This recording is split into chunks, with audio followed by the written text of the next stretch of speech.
जय हिंद। स्वागत है टारगेट विद वारिस में।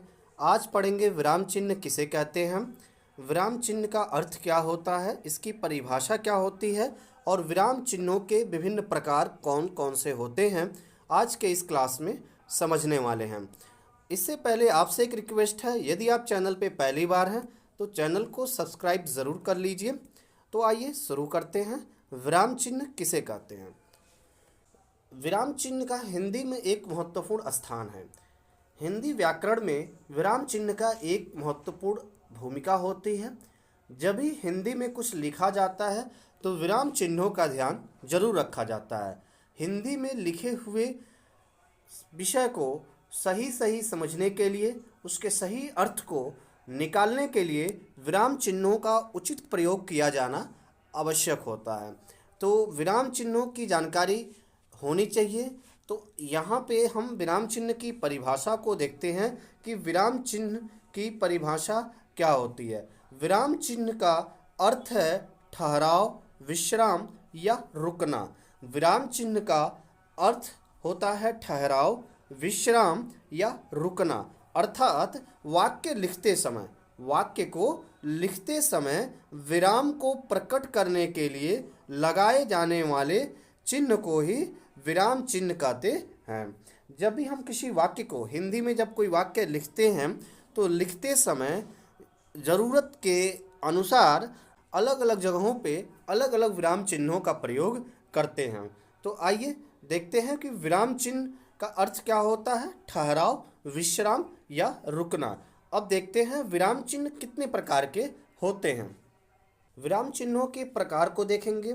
हिंदी व्याकरण में कुल 18 प्रकार के विराम चिन्ह होते हैं। पहला देखेंगे अल्प विराम। अल्प विराम जो होता है ये कामा होता है। आपने हिंदी के वाक्यों को जब पढ़ते होंगे तो आपको कहीं कहीं कामा देखने के लिए मिलता है। तो ये कामा जो है हिंदी व्याकरण में विराम चिन्ह में अल्प विराम के नाम से जाना जाता है। इसके बाद अर्ध विराम होता है जिसे सेमी कॉलन कहते हैं। तो ये अर्ध विराम होता है। यहाँ पे ऊपर एक बिंदी और नीचे कामा होता है, इसे अर्ध विराम कहते हैं। तीसरा पूर्ण विराम होता है, इसे फुल स्टॉप कहा जाता है। खड़ी पाई उपविराम कॉलन कहा जाता है, ऊपर नीचे दोनों बिंदी होता है तो यह कॉलन कहलाता है, या इसको हम उपविराम के नाम से जानते हैं। इसके बाद जो अगला होता है पांचवा, विस्मयादि बोधक चिन्ह का प्रयोग होता है। आपने हिंदी में विस्मयादि बोधक चिन्ह का प्रयोग देखा होगा, खड़ी पाई और नीचे एक बिंदी होती है, ये विस्मयादि बोधक चिन्ह के नाम से जाना जाता है। आगे देखेंगे कौन कौन से प्रकार होते हैं। इसके बाद हम एक एक के डिफिनेशन को देखेंगे, उसकी परिभाषा को देखेंगे और उसके उदाहरण को समझेंगे।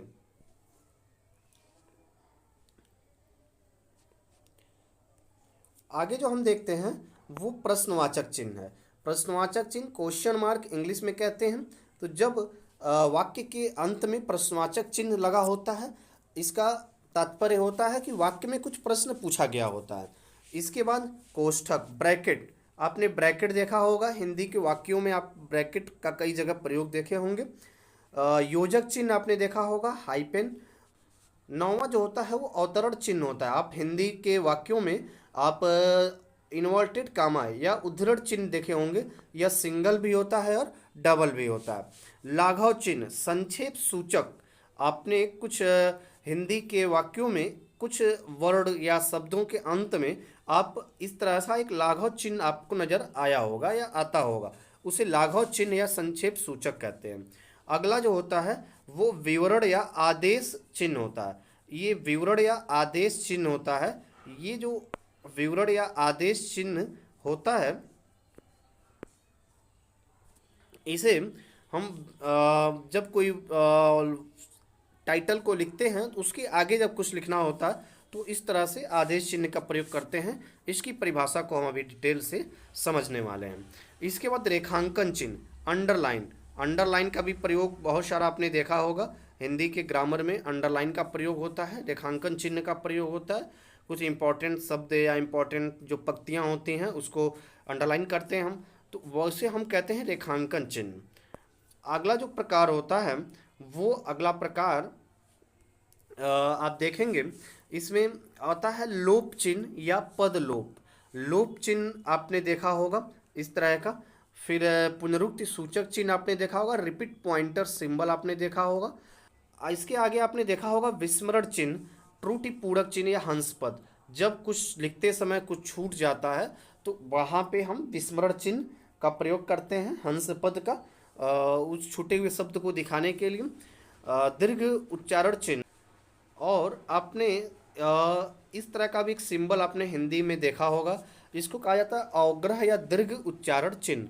इसकी परिभाषा को जानेंगे। तुल्यता सूचक चिन्ह, आपने इक्वल का सिंबल देखा होगा जिसको आप इक्वल के नाम से जानते हैं, ये तुल्यता सूचक चिन्ह के नाम से जाना जाता है हिंदी व्याकरण में। और जो लास्ट होता है निर्देशक चिन्ह होता है, जिसे डैश के नाम से आप जो है इसका यूज करते हैं। तो ये सभी हिंदी के विभिन्न विराम चिन्ह होते हैं। अब हम एक एक के परिभाषा को देखेंगे और उसके उदाहरण को समझते हुए आगे बढ़ेंगे। पहला आता है अल्प विराम।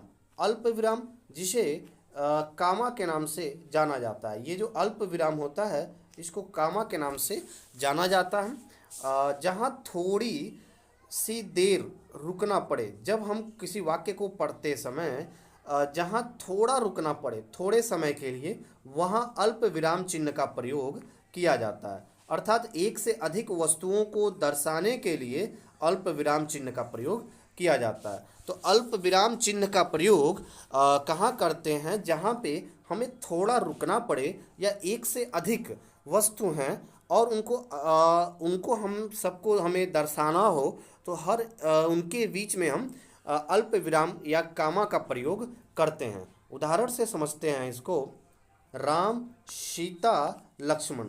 तो राम, सीता, लक्ष्मण और हनुमान ये सभी भगवान के रूप में पूजे जाते हैं। तो राम, सीता, लक्ष्मण और हनुमान ये चारों लोगों को दर्शाने के लिए हम इनके बीच में अल्प विराम या कामा का हमने प्रयोग किया है। अगला उदाहरण देखते हैं। मैंने भारत में पहाड़,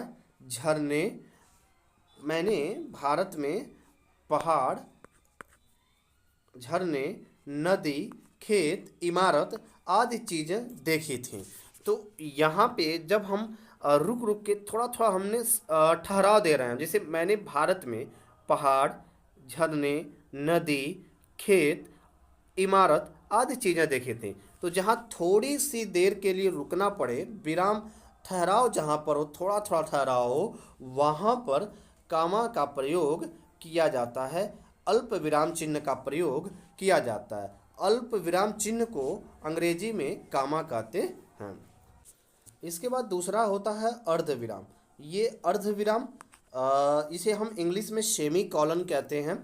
ऊपर बिंदी और नीचे कामा होता है। जहाँ अल्प विराम चिन्ह की अपेक्षा कुछ अधिक देर तक रुकना पड़े, अल्प विराम चिन्ह की अपेक्षा कुछ अधिक देर तक रुकना पड़े, वहाँ अर्ध विराम का प्रयोग किया जाता है। जैसे अल्प विराम में, कामा में हम बहुत थोड़े समय के लिए रुकते थे, लेकिन जहाँ उससे थोड़ा ज़्यादा रुकना पड़े वहाँ अर्ध विराम सेमी कॉलन का प्रयोग किया जाता है। सेमी कॉलन का सिंबल आप देख रहे हैं, ऊपर बिंदी और नीचे कामा होता है। उदाहरण से समझेंगे हम इसको कि यहाँ पे लिखा गया है सूर्यास्त हो गया। हम रुक रहे हैं, थोड़ा अधिक ठहराव दे रहे हैं। इसके पश्चात हम बोले लालिमा का स्थान कालिमा ने ले लिया। तो इस प्रकार से यहाँ पे कौन सा चिन्ह का प्रयोग किया गया है? यहाँ पे अर्ध विराम चिन्ह का प्रयोग किया गया है। सूर्योदय हो गया, चिड़िया चहकने लगी और कमल खिल गए। तो इस तरीके से सूर्योदय हो गया, चिड़िया चहकने लगी, इन दोनों वाक्यों के बीच में अल्प विराम से थोड़ा ज़्यादा ठहराव दिया गया है, इसीलिए यहाँ पर जो है अर्ध विराम चिन्ह का प्रयोग किया गया है। अर्ध विराम चिन्ह को अंग्रेजी में सेमी कॉलन के नाम से जाना जाता है। तीसरा प्रकार पूर्ण विराम। पूर्ण विराम जिसे फुल स्टॉप या खड़ी पाई कहते हैं। जब वाक्य खत्म हो जाता है, जब कोई वाक्य लिखते हैं और वाक्य समाप्त हो जाता है, एक वाक्य खत्म हो जाता है, तो वाक्य के अंत में पूर्ण विराम या खड़ी पाई लगाया जाता है। उदाहरण के लिए राम खाना खाता है। तो इसको समझेंगे, जैसे यहाँ पर उदाहरण से समझते हैं कि राम खाना खाता है, ये वाक्य समाप्त होता है तो हम लास्ट में यहाँ पे पूर्ण विराम चिन्ह का प्रयोग किए हैं। मोहन स्कूल जाता है, वाक्य खत्म हो गया, पूर्ण विराम चिन्ह का प्रयोग किया गया है। पूर्ण विराम को अंग्रेजी में फुल स्टॉप कहते हैं। अगला जो हमारा प्रकार है विराम चिन्ह का, उपविराम है।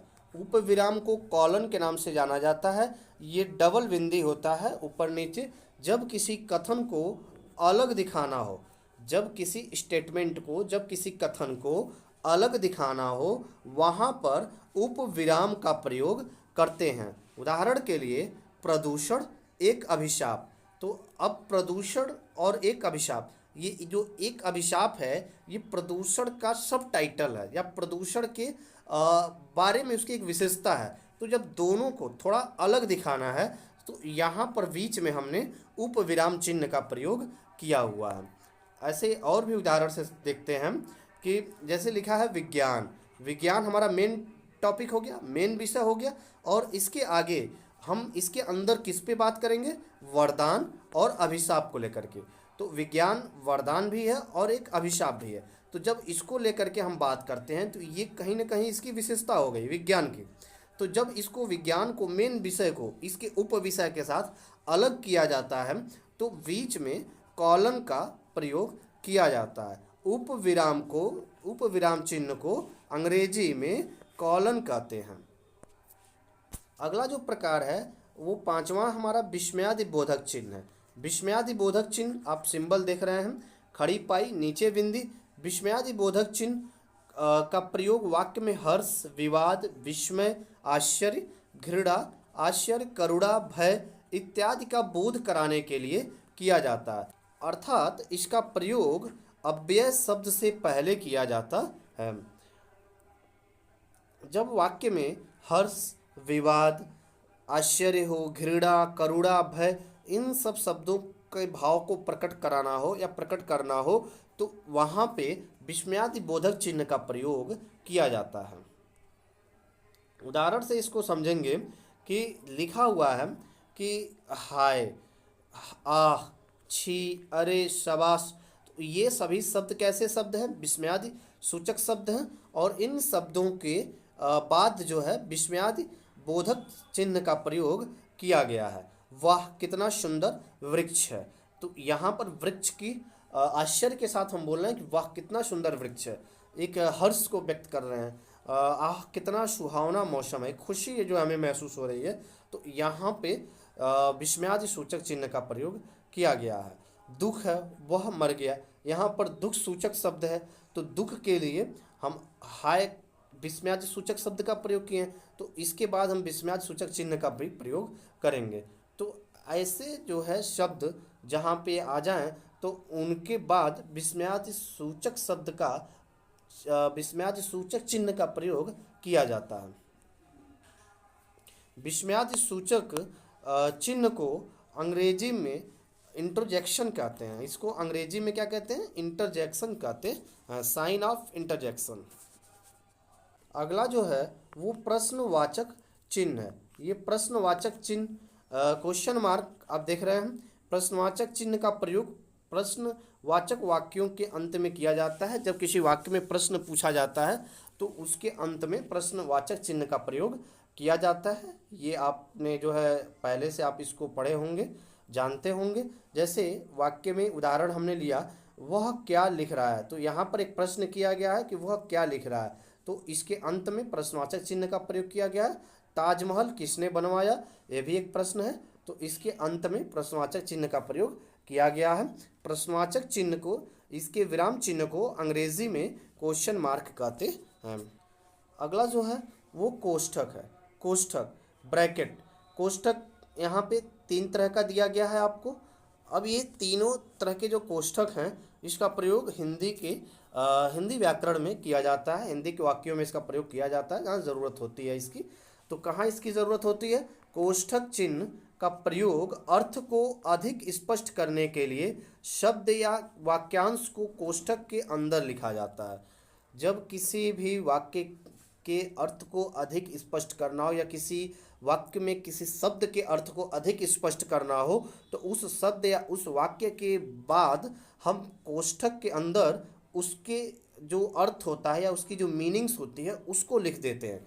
तो वहाँ पे ब्रैकेट का प्रयोग किया जाता है। उदाहरण से समझेंगे कि जैसे यहाँ पे लिखा गया है विश्वामित्र। अब विश्वामित्र कोष्ठक में हमने क्या लिखा, क्रोध से कांपते हुए ठहर जा। तो इस तरह से विश्वामित्र ने किसी को आदेश दिया रुकने के लिए, और वो उनकी भाव क्या थे विश्वामित्र की, कि वो क्रोध से कांप रहे थे। तो थोड़ा हमने इस वाक्य को स्पष्ट किया है, तो इसलिए ब्रैकेट में हमने जो है जो स्पष्ट करने वाले जो वाक्य हैं उसको हमने भाव को दिखाया है। जैसे धर्मराज का अर्थ क्या होता है, युधिष्ठिर, तो हमने ब्रैकेट में लिख दिया युधिष्ठिर। तो सत्य और धर्म के संरक्षक थे। तो इस तरह से कोष्ठक चिन्ह विराम चिन्ह को अंग्रेजी में ब्रैकेट कहते हैं। नौवां जो है अवतरण चिन्ह या उद्धरण चिन्ह। अवतरण चिन्ह को इंग्लिश में इन्वर्टेड कामा कहते हैं। इन्वर्टेड कामा दो तरह का होता है, एक डबल इन्वर्टेड कामा और एक सिंगल इन्वर्टेड कामा। किसी की कही हुई बात को उसी तरह प्रकट करने के लिए अवतरण चिन्ह डबल इन्वर्टेड कामा का प्रयोग किया जाता है। जब किसी के स्टेटमेंट को, किसी के कथन को हम एज इट इज़ हम बताते हैं कि वो क्या कहा था, उसी के बात को दोहराते हैं, तो वहाँ पे डबल इन्वर्टेड कामा अवतरण चिन्ह का प्रयोग या उद्धरण चिन्ह का प्रयोग करते हैं। जैसे उदाहरण से समझते हैं कि लिखा तुलसीदास ने सत्य कहा है, पराधीन सपनेहु सुख नाही। ये जो शब्द है, ये जो वाक्य है पराधीन सपनेहु सुख नाही, ये तुलसीदास का कथन है। इस कथन को हमने उद्धरण किया है, इसीलिए इसे डबल इन्वर्टेड कामा के अंदर रखा है। जयशंकर प्रसाद ने कहा है जीवन विश्व की संपत्ति है। तो ये पंक्ति, ये स्टेटमेंट, ये कथन किसका है, जयशंकर प्रसाद जी का है। इसको उद्धरण किया गया है, तो इसलिए इसे इन्वर्टेड कामा के अंदर रखा गया है। राम ने कहा सत्य बोलना सबसे बड़ा धर्म है। तो ये भी एक कथन है, तो इसे इन्वर्टेड कामा के अंदर रखा गया है। अब सिंगल इन्वर्टेड कामा का प्रयोग यहाँ पे किया गया है। तो जब किसी के उपनाम को या किसी के उपनाम को या किसी की सब टाइटल को दिखाना होता है या स्पष्ट करना होता है, तो उसके मेन टाइटल या मेन मुख्य नाम के आगे, तो वहाँ पे हम सिंगल इन्वर्टेड कामा का प्रयोग करते हैं। जैसे रामधारी सिंह जी को एक सब टाइटल है, इनका एक टाइटल है जिनको दिनकर के नाम से भी जाना जाता है। तो हम यहाँ पे सिंगल इन्वर्टेड कामा में हमने लिखा है दिनकर। तो इस तरह से ये सिंगल और डबल इन्वर्टेड कामा का प्रयोग किया जाता है। रामधारी सिंह दिनकर श्रेष्ठ कवि हैं। तो जब किसी की बात को एज इट इज़ हमें कहना होता है, स्टेटमेंट को दिखाना होता है, तो वहाँ पे डबल इन्वर्टेड कामा, और जब किसी शब्द या किसी के नाम के टाइटल को दिखाना होता है तो वहाँ पे हम सिंगल इन्वर्टेड कामा का प्रयोग करते हैं। 10वां है लाघव चिन्ह या संक्षेप सूचक चिन्ह। ये लाघव चिन्ह की सिंबल है, प्रतीक है। किसी बड़े या प्रसिद्ध शब्द को संक्षेप में लिखने के लिए, शॉर्ट फॉर्म में लिखने के लिए उस शब्द के का पहला अक्षर लिखकर उसके आगे शून्य लगा देते हैं, तो यह शून्य ही लाघव चिन्ह कहलाता है। जैसे जब हम कोई बड़ा नाम या कोई बड़ा शब्द होता है उसको शॉर्ट फॉर्म में लिखना होता है, तो उसके पहले अक्षर को लिख करके, पहले वर्ण को लिख करके उसके आगे शून्य लिख देते हैं, शून्य लगा देते हैं। तो इसी को संक्षेप सूचक या लाघव चिन्ह के नाम से जाना जाता है।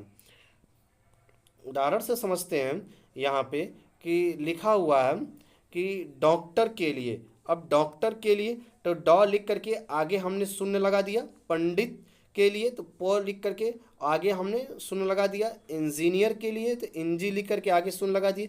उत्तर प्रदेश उ शून्य प्र शून्य, इस फॉर्म को कहा जाता है संक्षेप सूचक या लाघव चिन्ह का प्रयोग करके किसी बड़े शब्द या बड़े प्रसिद्ध शब्द को शॉर्ट फॉर्म में लिखा जाता है। उसके पहले वर्ड या पहले अक्षर को लिख करके उसके आगे शून्य लगा देते हैं, तो ये संक्षेप सूचक या लाघव चिन्ह का प्रयोग हो जाता है। लाघव विराम चिन्ह को अंग्रेजी में एब्रिवेशन साइन के नाम से जाना जाता है। अगला जो है विवरण चिन्ह। ये विवरण चिन्ह का प्रयोग कहाँ किया जाता है? आदेश चिन्ह का प्रयोग। तो विवरण चिन्ह का प्रयोग आप देख पा रहे हैं, ये विवरण चिन्ह है, डबल बिंदी ऊपर नीचे और आगे हम योजक चिन्ह का प्रयोग करते हैं या डैश का प्रयोग करते हैं, तो ये हमारा विवरण चिन्ह बन जाता है। विवरण चिन्ह का प्रयोग वाक्यांश के विषयों में कुछ सूचक निर्देश आदि देने के लिए किया जाता है। जैसे जब हम कोई शब्द लिखते हैं उसके आगे उसके बारे में परिभाषा या कोई कुछ लिखते हैं, तो हम मेन हेडिंग लिखते हैं और उसके आगे उसके बारे में हमें उसकी परिभाषा या उसकी विशेषता या कुछ लिखना होता है, तो उस मेन शब्द के बाद हम इस तरह से विवरण चिन्ह का प्रयोग करते हैं या आदेश चिन्ह का प्रयोग करते हैं। उदाहरण से समझते हैं, जैसे यहाँ पे लिखा हुआ है कि आम के निम्न फायदे हैं। अब इसके आगे हमें आम के फायदे लिखने हैं, इसके विवरण इसके बारे में लिखना है, तो हम यहाँ पे विवरण चिन्ह का प्रयोग किए हैं। संज्ञा के 3 मुख्य भेद होते हैं। अब इसके बाद संज्ञा के भेदों को लिखना है हमें, तो इसलिए यहाँ पे हम विवरण चिन्ह का प्रयोग किए हैं। वचन के 2 भेद होते हैं। अब इसके बाद इसके दोनों भेद को लिखना है, तो यहाँ पे हम विवरण चिन्ह का प्रयोग किए हैं। तो विवरण चिन्ह को अंग्रेजी में साइन ऑफ फॉलोइंग कहते हैं। अगला जो हमारा है वो रेखांकन चिन्ह, इसे अंडरलाइन कहते हैं। ये रेखांकन चिन्ह है। जब किसी वाक्य या किसी शब्द को हमें इम्पॉर्टेंट रूप में दिखाना होता है, तो हम वहाँ पे अंडरलाइन या रेखांकन चिन्ह का प्रयोग करते हैं। तो इसकी परिभाषा देखेंगे। किसी भी वाक्य में महत्वपूर्ण शब्द, पद या वाक्य को रेखांकित करने के लिए रेखांकन चिन्ह का प्रयोग किया जाता है। जैसे उदाहरण से समझते हैं कि यहाँ पे क्या लिखा हुआ है, हरियाणा और उत्तर प्रदेश को यमुना नदी पृथक करती है, अलग करती है। तो यमुना नदी हरियाणा और उत्तर प्रदेश को अलग करती है। तो यहाँ पे कौन सी नदी अलग करती है? तो हमारा मुख्य महत्वपूर्ण नदी का नाम क्या है? यमुना नदी। तो यहाँ पर हम अंडरलाइन कर देंगे। तो इस तरह से हमें थोड़ा ये ज़्यादा स्पष्ट हो जाता है। उसी तरह से गोदान उपन्यास प्रेमचंद द्वारा लिखित सर्वश्रेष्ठ कृति है, तो यहाँ पर हम अंडरलाइन कर देंगे सर्वश्रेष्ठ कृति के अंदर। तो हमें स्पष्ट होगा कि जो गोदान उपन्यास है, प्रेमचंद के बहुत सारे उपन्यास लिखे गए हैं प्रेमचंद के द्वारा, लेकिन प्रेमचंद की जो सर्वश्रेष्ठ कृति मानी जाती है वो गोदान उपन्यास को मानी जाती है। तो इसलिए यहाँ पर हम अंडरलाइन कर देते हैं। तो मुख्य शब्द या मुख्य पद या मुख्य वाक्य के नीचे हम अंडरलाइन रेखांकित कर देते हैं, तो उससे वो ज़्यादा क्लियर, वो ज़्यादा स्पष्ट हो जाता है। इसी तरह रेखांकन चिन्ह को, विराम चिन्ह को अंग्रेजी में अंडरलाइन कहते हैं। अगला जो है लोप चिन्ह या पदलोप चिन्ह है। जब वाक्य का या अनुच्छेद में कुछ अंश छोड़कर लिखना हो तो लोप चिन्ह का प्रयोग किया जाता है। जब किसी भी वाक्य को लिखना हो या किसी भी आर्टिकल अनुच्छेद को लिखना हो और उसमें बीच में कुछ अंश को छोड़ देना हो, तो वहाँ पे लोप चिन्ह इस तरह से डॉट डॉट डॉट का प्रयोग किया जाता है। इसको इंग्लिश में ओमिशन कहते हैं। उदाहरण से देखते हैं, जैसे यहाँ पे उदाहरण हमने लिया कि मैं सामान उठा दूंगा पर, अब इसके आगे हम कुछ शब्दों को या वाक्यों को हम नहीं बोलना चाहते या नहीं लिखना चाहते हैं, तो यहाँ पे हम क्या करेंगे, यहाँ पे हम लोप चिन्ह का प्रयोग करेंगे। उसी तरह मैं घर अवश्य चलूँगा लिख करके फिर उसके आगे पर तुम्हारे साथ, बीच में थोड़ा सा हमने क्या किया है, कुछ शब्दों को रोक दिया है, नहीं बोला है, तो वहाँ पे हम लोप चिन्ह का प्रयोग किए हुए हैं। अगला हम पॉइंट देखते हैं 14 नंबर का, जो है पुनरुक्ति सूचक चिन्ह। पुनरुक्ति सूचक चिन्ह, इसे हम रिपीट पॉइंटर सिंबल के नाम से जानते हैं। पुनरुक्ति सूचक चिन्ह का प्रयोग ऊपर लिखे किसी वाक्य के अंश को दोबारा लिखने से बचने के लिए किया जाता है। जैसे जब हम कुछ लिख रहे होते हैं, उसमें कुछ ऐसे शब्द होते हैं जिसको हमें हर पक्ति में वही जो है एज इट इज़ लिखना होता है, तो हम सबसे ऊपर एक जो शब्द लिखा होता है मीन, और उसके नीचे इस तरह से हम पॉइंट लगाते हुए आगे बढ़ जाते हैं। इस तरह से उसके नीचे लगाते हुए आगे बढ़ जाते हैं। इसी को कहा जाता है पुनरुक्ति सूचक चिन्ह कहा जाता है। उदाहरण से समझते हैं इसको कि जैसे यहाँ पे लिखा हुआ है कि रमेश कक्षा 10 में पढ़ता है, तो रमेश कक्षा 10 में पढ़ता है। अब यहाँ पे रमेश का हमें दोबारा नाम लिखना है, तो दोबारा नाम न लिख करके यहाँ पर चिन्ह का प्रयोग किया गया है, पुनरुक्ति सूचक का। इसका मतलब हो गया कि रमेश के पिता एक किसान हैं। तो इस तरह से पुनरुक्ति सूचक चिन्ह का प्रयोग जब किसी शब्द को या किसी वाक्य को दोबारा दोबारा हमें लिखना होता है, तो बार बार लिखना होता है, तो एक बार लिख करके और उसके नीचे पुनरुक्ति सूचक चिन्ह का प्रयोग हम करते चले जाते हैं। इसी को इंग्लिश में रिपीट पॉइंटर सिंबल के नाम से जाना जाता है। जो 15 नंबर का हमारा चिन्ह है वो है त्रुटि पूरक चिन्ह या विस्मरण चिन्ह। इसको हंस पद के नाम से भी जाना जाता है। विस्मरण चिन्ह का प्रयोग लिखते समय किसी शब्द को भूल जाने पर किया जाता है। जैसे जब कोई वाक्य हम लिखते हैं उसमें कोई शब्द भूल जाता है, तो जहाँ पर वो शब्द भूला हुआ होता है उसके नीचे हम इस तरह से विस्मरण चिन्ह या हंस पद चिन्ह का प्रयोग करके और उसके ऊपर उस शब्द को लिख दिया जाता है जो भूला हुआ है। तो इस तरह से विस्मरण चिन्ह का प्रयोग या हंस पद का प्रयोग हिंदी व्याकरण में किसी कथन को लिखते समय किया जाता है। उदाहरण से समझते हैं कि जैसे हमने लिखा कि राम मथुरा जाएगा। अब यहाँ पे बीच में मथुरा भूल गया, तो हम इस तरह से हंस पद का प्रयोग करके और मथुरा शब्द को यहाँ लिख सकते हैं या आगे ब्रैकेट में दिखा सकते हैं। अगला जो हमारा है अवग्रह या दीर्घ उच्चारण चिन्ह। अवग्रह एक देवनागरी चिन्ह है। संस्कृत में इस चिन्ह का अधिकतम प्रयोग होता है। इसका प्रयोग संधि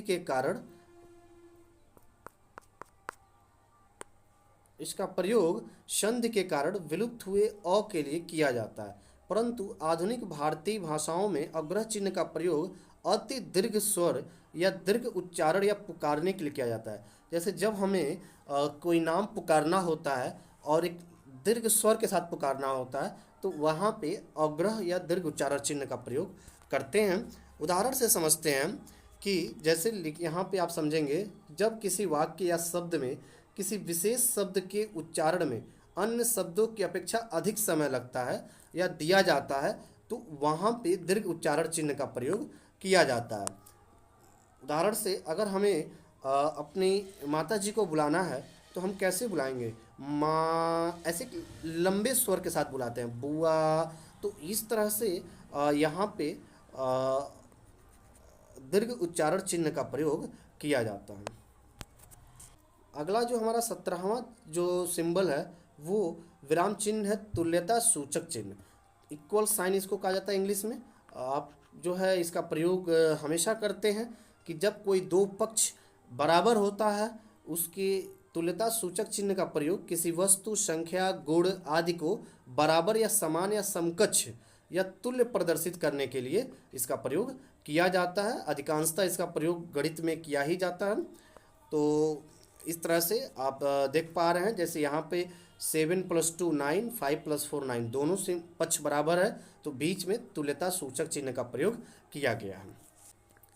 अगला और लास्ट जो हमारा विराम चिन्ह है वो निर्देशक चिन्ह। इसको डैश के नाम से भी जाना जाता है। आप डैश का प्रयोग अक्सर करते हैं। निर्देशक चिन्ह डैश का प्रयोग विषय, विवाद संबंधी प्रत्येक शीर्षक के आगे, उदाहरण के पश्चात, कथोपकथन के नाम के आगे किया जाता है। इसको रेखा चिन्ह या डैश चिन्ह के नाम से भी जाना जाता है। उदाहरण के लिए हम जानेंगे, जैसे हमने यहाँ पे लिखा है कि अध्यापक तुम जा सकते हो। अध्यापक ने कहा कि बच्चों से कि तुम जा सकते हो, तो अध्यापक लिख करके और इनके स्टेटमेंट को लिखने से पहले हम बीच में डैश चिन्ह का प्रयोग किया हुआ है हमने।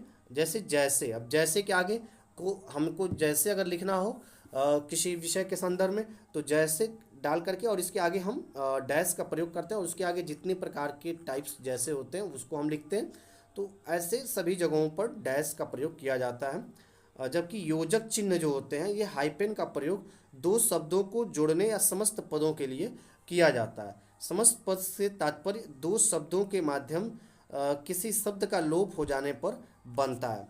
जैसे नीचे हम देख पा रहे हैं कि यहाँ पे इसी डैश को जब छोटा में हम दो शब्द के बीच में प्रयोग करते हैं तो ये डैश योजक चिन्ह के नाम से जाना जाता है। जैसे हमने लिखा कि सुख और दुख, अब इसको शॉर्ट फॉर्म में लिखने के लिए हमने सुख दुख लिख करके और बीच में योजक चिन्ह का प्रयोग किया हुआ है। लाभ और हानि, इसको योजक चिन्ह से हमने जोड़ा हुआ है, लाभ हानि, दिन रात।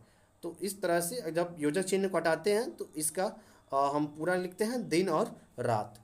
तो इस तरह से योजक चिन्ह एक तरह का डैश का ही पार्ट होता है। जब ये दो समान शब्दों के बीच में प्रयोग होता है तो ये योजक चिन्ह के नाम से जाना जाता है।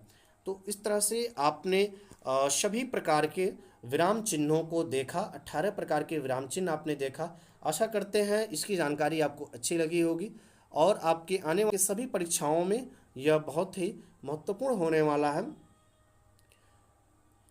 यदि यह क्लास आपको अच्छा लगा तो चैनल को सब्सक्राइब नहीं किया तो ज़रूर सब्सक्राइब कर लीजिए। ऐसे ही और भी जानकारी लेकर के हम आएंगे। जय हिंद, शुक्रिया।